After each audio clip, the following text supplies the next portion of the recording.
आमच्या उल्हास माझा न्यूज चॅनलला सबस्क्राईब करा, बेल आयकॉन दाबा आणि पहा उल्हास माझाच्या बातम्या सर्वात आधी आपल्या मोबाईल स्क्रीनवर. हेल्प इज इंडिया व ग्रामपंचायत वरप यांच्या संयुक्त विद्यमाने वरप गावात मोफत आरोग्य शिबिर.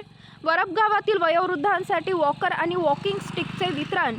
ग्रामपंचायत सदस्य रवीना विजय भोईर यांच्या माध्यमातून वरप गावात हा उपक्रम. हेल्प इज इंडिया व ग्रामपंचायत वरप यांच्या संयुक्त विद्यमाने वरप गावात सर्व नागरिकांसाठी मोफत आरोग्य शिबिर, डोळे तपासणी व औषध वितरण शिबिराचं आयोजन वरप ग्रामपंचायत कार्यालयाजवळ करण्यात आले होते. सध्या वाढत्या महागाईमुळे डॉक्टरांच्या सल्ल्यासह औषधं देखील महाग झाली आहेत. आपल्या ग्रामस्थांचा खर्च वाचावा तसेच आपलं गाव निरोगी राहावं या उद्देशाने वरप ग्रामपंचायत सदस्य रवीना विजय भोईर यांच्या माध्यमातून मोफत आरोग्य शिबिर तसेच डोळे तपासणी शिबिराचं आयोजन करण्यात आलंय. विशेष म्हणजे गावातील वयोवृद्धांसाठी मोफत वॉकर आणि वॉकिंग स्टिकचं देखील वाटप करण्यात आलंय. असा उपयोगी उपक्रम गावात राबवल्याने सर्व ग्रामस्थांनी भोईर कुटुंबियांचे आभार व्यक्त केलेत.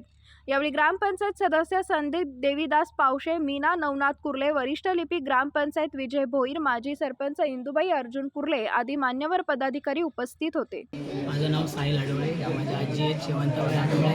आम्ही आज वरप ग्रामपंचायतमध्ये आलो आणि हेल्पेज इंडियाच्या तर्फे आम्हाला वॉकर देण्यात आलं. त्याबद्दल वरप ग्रामपंचायत आणि हेल्पेज इंडियाचे मनपूर्वक आभार.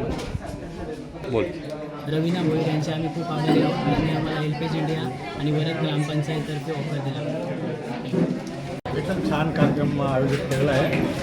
मी ग्रामपंचायत सदस्य इथे वरप गावामध्ये ग्रामपंचायत आणि रवीना भोईर, विजय भोईर, संदीप पावशे यांच्या सहकार्याने एक आरोग्य शिबिराचं भव्य असं आयोजन केलेलं आहे आणि त्याला गाववाल्यांनी उत्स्फूर्त असा प्रतिसाद दिलेला आहे. त्यांचे मी धन्यवाद. आणि बऱ्याच जणांना त्याचा गाववाल्यांना लाभ झालेला आहे आणि त्यानिमित्ताने मी हेल्पेज इंडिया आणि त्यांचे सहकारी यांनी जो सहभाग दिला आणि त्यांनी आम्हाला जे सहकार्य केलं त्याबद्दल त्यांचे धन्यवाद.